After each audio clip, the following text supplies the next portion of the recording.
There's a farmer around here in North Carolina who keeps going, illegals?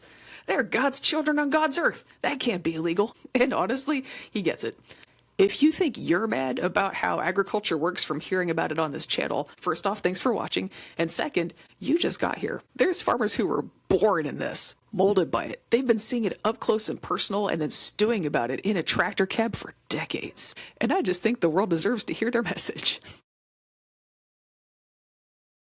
Hi, I'm a small farmer, and I took a quick trip up to Wisconsin to talk Trump problems with farmers in western Wisconsin, especially the Wisconsin Farmers Union. So this whole thing was planned back in November, before ICE and CBP rolled out to Minneapolis. The plan was to talk about normal stuff like health insurance, and starting trade wars is dumb. I wanted to talk about business and other cool things the Wisconsin Farmers Union is doing, like their Farmer Labor Solidarity Project, which we'll get into. But then, federal agents escorted 2 U.S. citizens off this mortal plane, as of the time of this recording, in broad daylight in front of God and everybody. And in western Wisconsin, we were pretty close to Minneapolis. So imagine all the tension that comes with that. Plus, farmers are feeling the effects of ICE and CBP there because these agents don't just stay in Minneapolis. They've got quotas to meet, so they take field trips out into the surrounding countryside to find enough people to round up. So now, on top of everything else, farms in that area have not been able to function because ICE and CBP are arresting citizens and people who have legal permission to be in this country. So nobody who looks like they could be arrestable even wants to go outside, and that's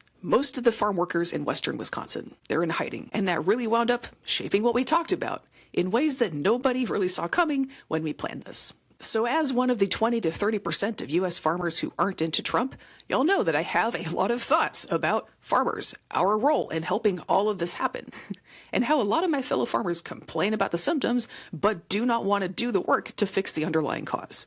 They say things like farm bailouts are just a band-aid, but then they keep taking the band-aids and also keep jumping off of cliffs, economically speaking.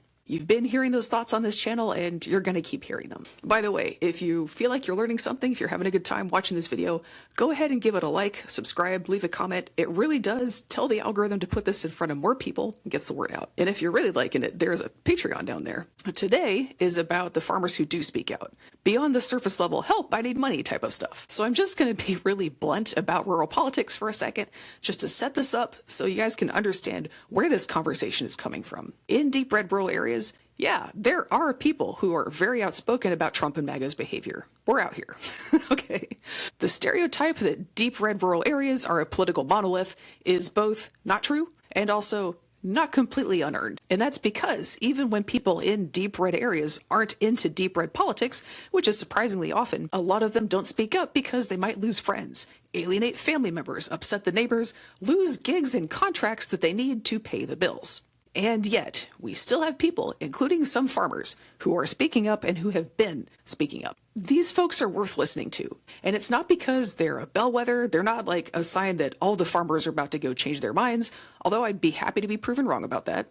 People like this are worth listening to because this is what basic courage and moral fiber looks like. People who make up their own minds about right and wrong, and are willing to stake their reputation on it, even when it's unpopular. I think a lot of people expect all farmers to have that kind of integrity because we do like to talk about how fierce and independent we are. But the reality is most people in agriculture are just conservative because they own a lot of assets and don't want to pay taxes. Folks like that really want it to look like rural areas are a unified front of conservatism, and that conservatism is holy because it's about God and family values, and definitely not about worldly concerns like wealth protection. And if anybody has opinions to the contrary in a rural area, well, that could ruin the appearance of a united front, where all rural people are conservative because we all love God so much. So it's really frowned upon to say things that are different. So yeah, speaking out against MAGA in rural areas absolutely can lose you family members, friends, neighbors. And yet, we still have people in rural areas who say, well, that sounds like a them problem, because here's what I need, what my family needs, what my workers need. And doing right by them matters more to me than pleasing people who don't care about us anyway. By the way, a little personal background on how deep red areas work and why I personally am a little more forthright about how these things work than a lot of people are.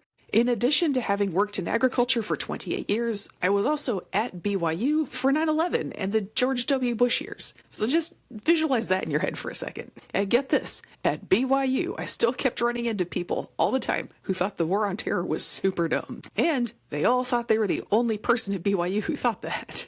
So they were scared to say anything, even when they're talking to me about it. They do it in whispers. And so when you're talking to people who are freaked out and scared, you are very encouraging and you're very nice to them. And I was also thinking on the inside, but I'm meeting at least 3 or 4 of you every single week and I'm not even really trying. This is so stupid. We get in this cycle of I feel isolated and alone, so I don't say anything. So I never meet anybody like me. So I keep feeling isolated and alone, so I never do anything. There was this very real culture of fear. People really thought if they criticized President W. Bush, they were gonna, I don't know what, die? It doesn't make any sense if you stop and think about it. But people just had this wall of fear that they hadn't thought through. So I have great news, saying out loud, hey, I think the president is bad. It's not going to kill you. In fact, let's just walk through the worst case scenario out loud right here. The worst case scenario of saying your deeply held beliefs out loud is you're going to get ostracized by people who don't care about you or what you need and want anyway. Oh no, not saving years of my life from being wasted by fake friends. So the worst case scenario here is a net win, in my book anyway. So here's my question to folks who live in deep red areas and are not happy with how things are going. How about we stop being chicken and break this cycle already? How about we suck it up and be the person that we and our families and our employees need us to be? So I just want to give my appreciation to all the folks in agriculture right now who are seeing that too. And they're doing all of that in their own way too, right? Because I've got my own just very blunt, straightforward way of doing it, and they're going to have their own way, right? It's no shade. It is genuinely different strokes for different folks. But I want to see and recognize and appreciate these folks for who they are. And I want everybody else to see and recognize and appreciate them for who they are too.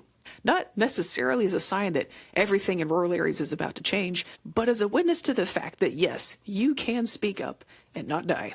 Your business can even continue just fine without them. There really is life after your neighbors find out what you stand for. And it's fine. It's actually pretty great. So that was a lot of intro and place setting. The actual meeting itself was pretty long. And a lot of it included people's sensitive personal financial info that I am not going to be putting on the internet. That's just one more reason it's pretty hard to put out meaty stories about agriculture and how it really works. You just can't get that far into talking about how ag really works without getting deep into people's personal finances. Also, Pete Buttigieg was there, so believe it or not, a lot of the farmers were busy talking to him. I did get a chance to walk him through some of the wealth and money stuff that goes on in the background in agriculture, how that can play out politically, and honestly, it was a great conversation. Sometimes I come away from these things thinking, did I do that right? Did I lose them? Did I break it down enough to make sense to someone who's not in ag already? Not a problem with Pete Buttigieg. So if there is a lawmaker in your life, especially if they work on ag and rural issues and you think we should talk and you have a good hookup, let me know.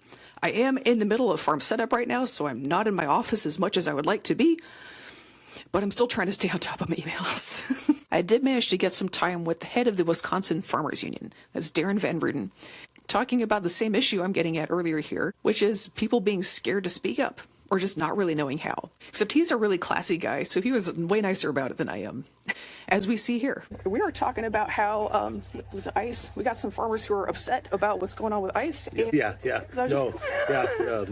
2 weeks ago, there was some immigration enforcement action in St. Croix, Barron, Dunn counties up in northwest Wisconsin. Yeah. And one of our board members was contacted by a farmer that was affected by that. Yeah. Had workers not show up that day, and so was wondering what's going on. He actually talked to the gentleman, and that gentleman was not happy with President Trump because he voted for President Trump. Yep. And didn't think it was going to get to this point. And certainly looking at the dairy industry here in the state of Wisconsin, it's heavily dependent on immigrant labor, and so trying to keep a good workforce is becoming harder and harder to do. Yeah, well, and that's the thing is, like, if you're harassing about it in private and like, expect someone else to fix it for you, that's the thing. Yeah. Well, you know, if they're so proud of their leader, they shouldn't be complaining about it to neighbors.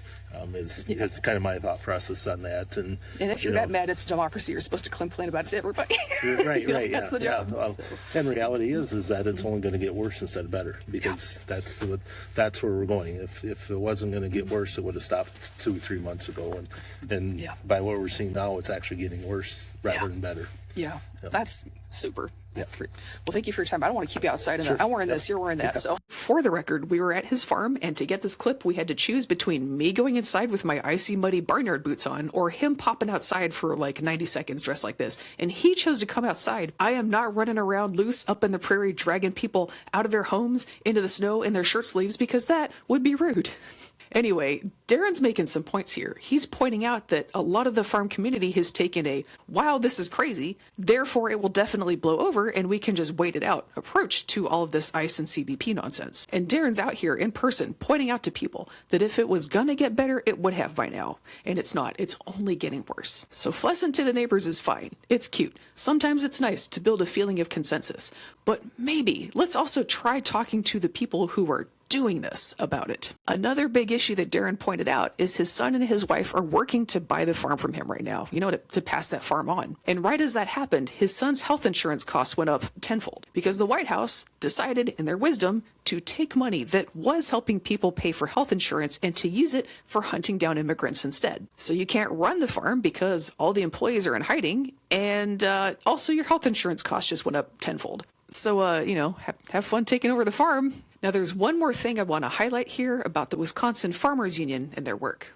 They talk about something called farmer labor solidarity, which, if you are used to the usual deep red country vibe, is going to sound very, whoa, I don't know about that. But it is very cool, and let me tell you why.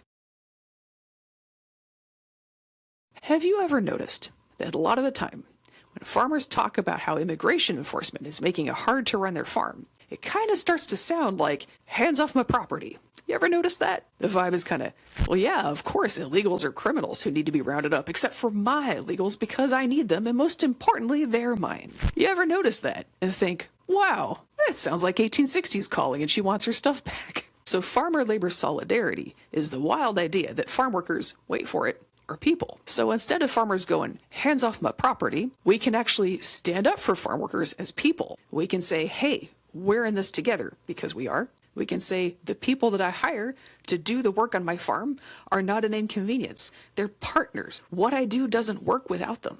So they deserve to see the rewards of agriculture. So we need to stop rigging the rules to hurt them, to keep them trapped as second-class people just because that's convenient for some of the people in my industry. That's farmer labor solidarity. It's not just hands off my property. It is, these are people who deserve good things. And that is pretty baller, and it's a huge break from how most of the farm sector talks about labor. And I would love for Americans at large, not just farmers, to see that that's an option, that that's a platform we can stand on. That's a way that we can look at farm labor and build into our politics. We can do that. We could really wrap our heads around how messed up it is that the best that most of our farm sector can do, a supposedly righteous and God-fearing group of people, when it comes to standing up for their own workers that they depend on, the best most of them can do is, hey, hands off my people. That's messed up. We can do better. There's a farmer around here in North Carolina who keeps going, illegals, they're God's children on God's earth. That can't be illegal. And honestly, he gets it. If you think you're mad about how agriculture works from hearing about it on this channel, first off, thanks for watching. And second, you just got here. There's farmers who were born in this, molded by it. They've been seeing it up close and personal and then stewing about it in a tractor cab for decades. And I just think the world deserves to hear their message. After the farmer meetups, there was a big town hall in La Crosse, Wisconsin. Originally, this thing was set up back in November to talk about normal stuff, health insurance, cost of living, because La Crosse has a congressman who is just a drip and not doing anything to help out his district. And he really should, because that thing is a swing district that can bounce that man at will. As a resident of the NCO7, hard same. We are proud to be officially hosting the laziest man in Congress because he thought his seat was safe. But what really happened is this town hall wound up being right between the killings of Renee Good and Alex Preddy, at the height of the tensions and outrage over ICE and CBP in Minneapolis, so far. And people were mad. So the first half of this video has been, hey, non-farmers, I want you to see some farmers who are trying to work with you and what that really looks like. And now this bit of the video is going to be, hey, Farmers, I want you to see some non-farmers who are trying to work with you and help you out. The number one thing you will hear from farmers about politics is nobody cares about us. Well, the number one problem that a lot of farms have going on right now is farm workers are vanishing. And while a lot of farmers are quietly grumbling to their neighbors about it and kind of doing nothing, guess who actually showed up in force to do something about it? Suburbanites in La Crosse. 1,000 people showed up. That's close to 1% of the entire town's population. In one room on a Friday night in a snowstorm. You know people had better things to do. And they were there because ICE and CBP have not just been sticking to Minneapolis. They are all over the area, and it's hitting people hours away in La Crosse, Wisconsin. One lady at the town hall said they had an issue where a daycare had a 2-month-old baby who didn't get picked up for 3 days because their parents got took up by ICE and CBP. That's people who are raising a family, are working their butts off to support them, and this is how we treat them in this country. And people can't figure out why no one wants to have kids. On a personal note, something I noticed here in North Carolina is ICE bounced pretty quickly out of here because we're a purple state and it was turning off GOP voters that they actually cared about. And Minneapolis maybe seems like a safe target because it's blue. So who cares if they're mad? But Wisconsin's way more purple and they're mad. A lot of the farmers in western Wisconsin are keeping it to themselves and feeling really sad and lonely because nobody cares about us. Meanwhile, the cities are actively rolling out to their rescue to do something about the ICE raids, to do something about health insurance. And also those farmer bailouts, guess whose pockets they're coming out of? Yeah, and at the same time, talk to the townsfolk in La Crosse, and they're pretty upset because they know that they have been put in a district with a whole bunch of farmers, a big old district of western Wisconsin, to water down their votes. So most years, it doesn't even matter how hard they roll out, ain't nothing gonna happen, by design. So I got some good news there. This isn't most years. And I know this is the part where most people say, you've just got to break out of your echo chamber. And I will say, for the record, in my opinion, that's a little glib and silly. When you're on a farm that's 90 minutes away from an urban center and you have to run the whole thing yourself because the entire labor force is in hiding, you don't just run off to do man on the street interviews in La Crosse. Like, what? And for most urban residents, and I'm going to speak really carefully here, most of the people who are encouraging us to get out of the urban echo chamber, including people who are very sincere and mean well, truly believe that the rural red connection is just about trad values and culture war stuff. They do not understand the money part of it.